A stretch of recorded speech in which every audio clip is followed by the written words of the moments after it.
If you guys need any cards, packs, sleeves, anything of that nature, shop on TCG Player using my affiliate link in the description.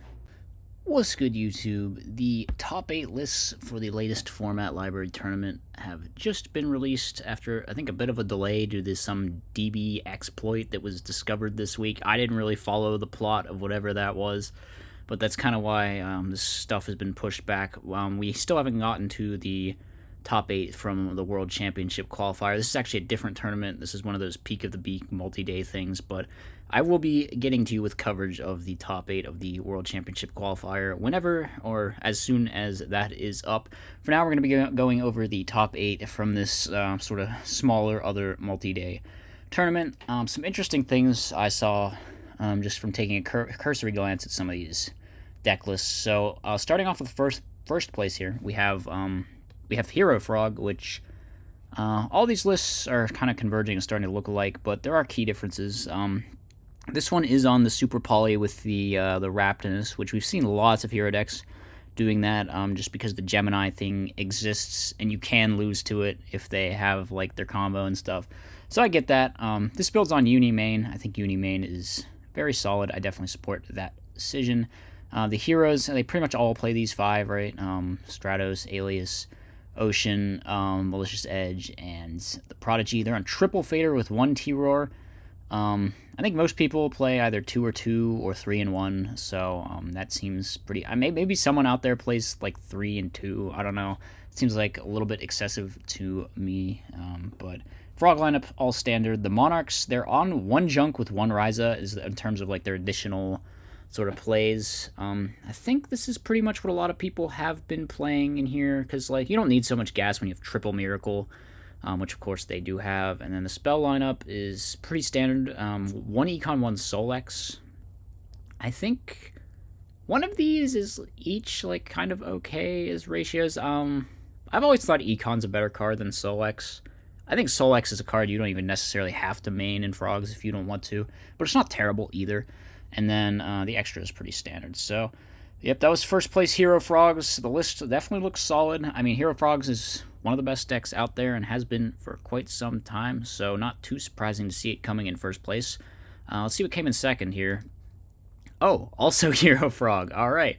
Well, all the comments I made about how good of a deck this is still apply. This one is on Super Poly, but no Raptinus, which I'm not even sure if that's worth it. I feel like Super Poly is pretty mid in the hero matchups, especially considering they're always going to play around it. This one just on 1 T-Roar with 2 faders, also on Dust Shoot main. Wait, was the first place list also on Dust Shoot main? It was. So they were both playing Dust Shoot main and Mirror Force in the side, which is kind of like the reverse of what we were seeing before. This one is on 2 Ryza with 1 Junk, so a little bit more gas. Actually, interestingly, this build had 3 faders with only 1 Ryza. I feel like if you're going to play this many faders, you might want more ways to convert, although Substitute does technically count. Same Frog lineup with the Union main, definitely, I think that is correct. Same hero lineup with those 5, I definitely think that is correct. And then 2 Econ, 1 Solex. Maybe I kind of like that a little better, because I think Econ is just pretty much a better card. I guess they're on 1 fewer Raigeki breaks. Is that one of the... Yeah, okay. Yeah, Raigeki break is a weird one. I think it's solid in the hero version of the Frog deck for sure, but I'm not in love with it either. I don't really know how I feel about it. I'm not a Frog expert, honestly, so maybe we shouldn't take my advice on this stuff. And then we got a bunch of standard side deck and extra deck cards, of course. They are on the Gaia, I guess, which makes sense because they're playing the Super Poly. Okay, third place, we have another hero deck. This one is, of course, not Frogs, but Beat without Divas, which is kind of the build I think I prefer. I'm not 100% sure because I've messed around with the Diva build, and I do think that the Divas aren't as bad as I thought they were, but anyway, I do think this is still a very good way to play the deck if you want to. I don't think it is strictly worse than the Divas, I'll say that at the very least. But yeah, they're on double DD Warrior Lady Granimal. I think Mole should just be in all of them, actually. Mole is so good. That card is just a problem solver. The trap lineup, pretty standard. I guess the random 1 Dust is maybe a little bit different. They're also on Gores. I've seen a lot of these people playing Gores in this deck. I don't know how good it is. If you draw it with like Road or Future Fusion, it's obviously bad, but it's just like a really back row heavy deck as well. You always want to be setting cards. This is also 2 Sidra main. I think that is very unusual. Well, maybe it's not unusual with no divas though. That could be a thing because you're on Honest and you don't have those ways of making the androids. So I guess that's a bit more standard. I've been talking about how I think people should like tech Prisma in with Sidra, but they opted to not do that, of course. That is a little bit of an out there suggestion that's very untested and whatnot. The extra is full of stuff. They're not on the divas, of course, so they can get away with just playing all these different fusions. Also on the Super Poly, do they have the Raptinus? They do have the Raptinus. So, yeah, pretty cool build. Third place, another hero deck. Fourth place, we have another hero deck. Oh my god, they're everywhere. They're everywhere. I mean, what can I really say? This is the Diva one, obviously, so the 3 Diva, 2 Gilman. Still on 1 DD Warrior Lady. Not the worst thing in the world with the Rhoda, but actually 0 Ocean. I just know, yeah, 0 Ocean. That is super odd. I think pretty much everyone plays Ocean. All the other builds up till now have played Ocean, if I'm correct. They're on Double Honest, and then Stratos Triple A-list. Man, this hero count seems really low without that Ocean. Like, when I was messing around with the Diva build, I always felt like I was running out of heroes in terms of like the E-calls and the Stratos and the Future Fusion and stuff. But this build is only on 4, so I feel like you would be running out a lot. And then on top of that, you're on all these draw cards too with upstarts and legacies. I don't really know what that's about, but they are playing them. I'm not saying they're bad. They're just like sort of filler, you know. It's hard to really say that they're bad because they just say draw 1. But yeah, trap lineup pretty standard. They're on Dark Bribe. I really just think this card sucks. It's so mid. Like, I guess every now and then you resolve a Dark Bribe that's really good or something, but most of the time this card is just bad, right? It's just like a neg 1. It's just Pot of Greed for your opponent or something. I'm not really sure how to... I'm not saying that literally necessarily. Also on Phoenix Wing, I've never understood why the Hero Beat builds play this card. There were, of course, the like proto versions with Malicious, and I get why they played this card. I don't get why they played Malicious, but I get why they played Phoenix Wing. But yeah, I mean, I guess it's just a generic out to stuff, but like you can just play Compulsory in this slot. I think Compulsory is a pretty sick tech that a lot of people have been putting in these sorts of builds. The extra deck looks a little bit odd, actually. They're on double Catastrophe. That might be normal, but the Armor Master seems a little bit weird to me. And then they're only on 2 level 8s. They are on the Mistworm, which is good. I think everyone needs to play Mistworm. You will lose duels if you don't play Mistworm because you didn't play Mistworm. That's just a fact. This is definitely the strangest hero build I think we've seen so far, which isn't necessarily a bad thing. Messing with like various innovations and stuff can definitely be very fruitful. It's a fact that I know probably as well as most people. Oh wait, they're only on 1 Hero Blast too. Man, there's some weird like ratios and card choices in here, but like I said, it's not necessarily a bad thing, and they did do very well. So congratulations to Sparky Flary on his run with this hero build. All right, we arrive at the very first deck. This is not a hero deck; it is a Machina deck, and I gotta say, I think this list looks super clean. First of all, absolutely love the Caius. I think people need to get woke on Caius in this deck. I mean, it's just like you pretty much play Caius in any kind of good stuff pile deck in Edison format, I think.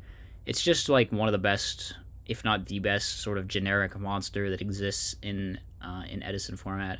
It is the symbol of the format for a reason, so I love the Caiuses. It just, like, provides... It's just so good. Like, the form removal's so good, the pressure's so good. It's just such a solid card, so yeah. Then besides that, of course, on all the Hamster Raikou stuff, the Card Trooper with the Machinas, I do like Triple Force. I think that's the way to go with the Avarice Lightsworn build. They're also on 1 Lila. I don't hate 1 Lila, but I'm not in love with it either. Gore's Plague Spreader in here is neat. I'm not really sure how I feel about it. I haven't tested it much. I can definitely see how it could be good. It just like enables you to have synchro plays, which is something you're sort of lacking in the regular Machina deck, so I think the Plague is solid. And then the Spell Trap lineup looks pretty standard. They went 2-2-2 on Bottomless Deepers and Book of Moon, of course, on the Triple Avarice and all of the Power one-off staples. This list looks pretty clean. Like I said, I definitely love the Caius.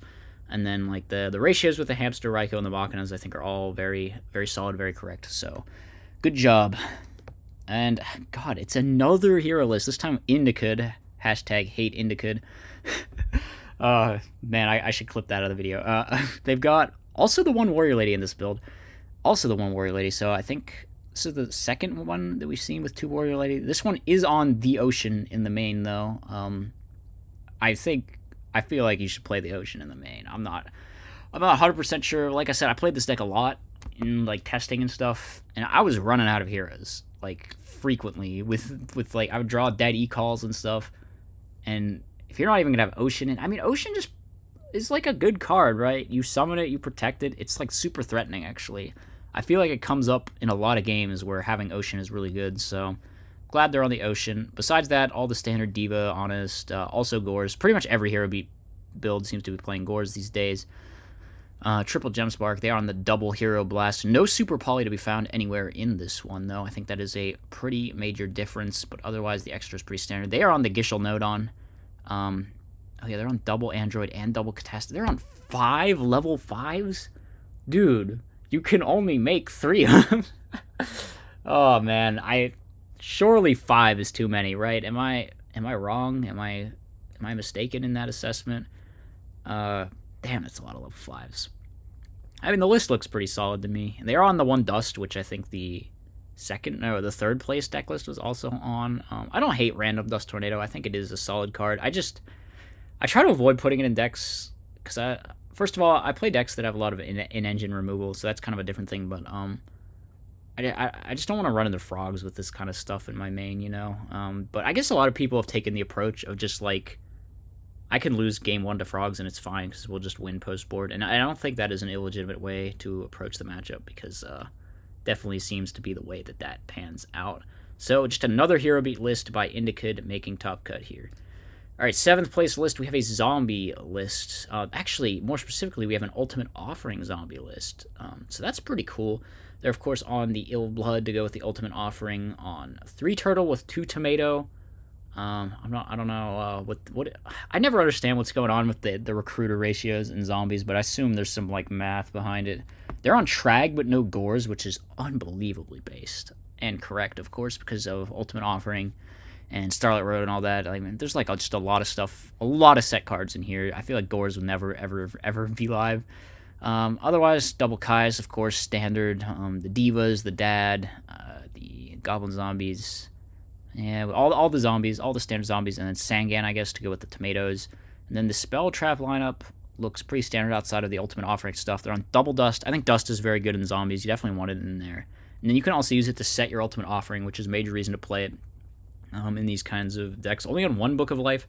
I guess you figure you just pop off the Ultimate Offering anyway, and you don't need all these other extenders, whereas like 2 off is the standard. So, and then side and extra, of course, pretty normal. No Fortress Dragon. People have been doing this more and more of just like no Fortress. And I don't know.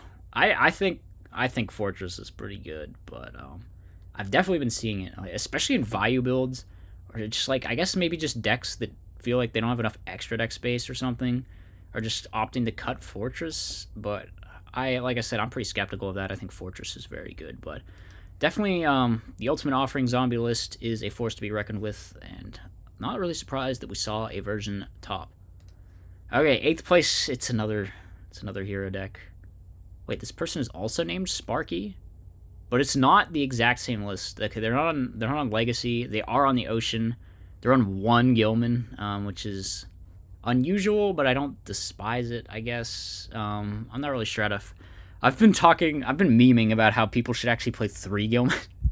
I gotta try me a build with like 3 Gilman and Prisma, actually. Maybe after this video's over, we can do like Carpath's version of Hero Beat or something. That'd be pretty cool. But yeah, once again, on Gores, just play around Gores if you're playing against Hero Beat. They all play it. Like, they all play it at this point. And this is very consistent with what I have been seeing. They're on triple Hero Blast, so just like wanting to max out on this card, which you definitely get it, because this card and Gemspark are like the ways that you trade very positively with all kinds of stuff. I guess they cut a D-Prison for Hero Blast, it sort of looks like, then just went on triple Upstart. So actually a very like streamlined kind of main deck, just trying to be like ultra consistent with seeing your sort of standard Hero Beat combos, because they're also on 3 E-Call with triple Upstart and 3 Hero Blasts, so I can kind of see what they're trying to do here with this particular version. And then the side, they're on 3 Super Poly. I feel like it's just a mistake to not play Raptinus, though, if you're going to be on 3 Super Poly. I mean, 3 is a lot of super poly, my dude. Actually, this is just like a plague of 3 ofs, this entire list. Look at the side. 3 limb? You hate fairies that much? Like, having the second redundant limb doesn't even do anything, and then triple dust, like, that's not too bad. That's, like, fine. But triple super poly and triple limb is very weird, along with 3 of this. This person just really likes 3 ofs, it seems, which is... I don't know, it almost looks like modern sort of deck building kind of ratios in this deck with the 1 Gilman and then all the 3 ofs and upstarts and stuff. It looks like a modern player built this deck. I could be wrong about that, of course, but yeah, another very solid hero list. Definitely a good bit of variation, but how many hero lists were there exactly? There were like 2 decks that weren't hero lists. It's like Hero Beat, 3 Hero Beat, 4 Hero Beat, and then 2 Hero Frogs, and then a Zombies and a Machina. So Edison is just like collapsing into hero format, it looks like. Just every deck wants to summon Stratos turn 1. And I don't hate that. I mean, I like heroes, I like Stratos, so interesting place that the metagame seems to be in. The Hero Beat hype was definitely not sort of underblown. Underblown? Is that a word people use? I don't know, but based on the results of this tournament, Hero is very much the deck to beat right now. Alright, that's going to about wrap it up. If you have any thoughts, let me know in the comments section, and I'll see you next time. Peace out. As always, be sure to like, comment, and subscribe. Furthermore, if you enjoy my content, you should think about becoming a channel member. You get access to tons of bonus content, and it's a great way to help support the channel.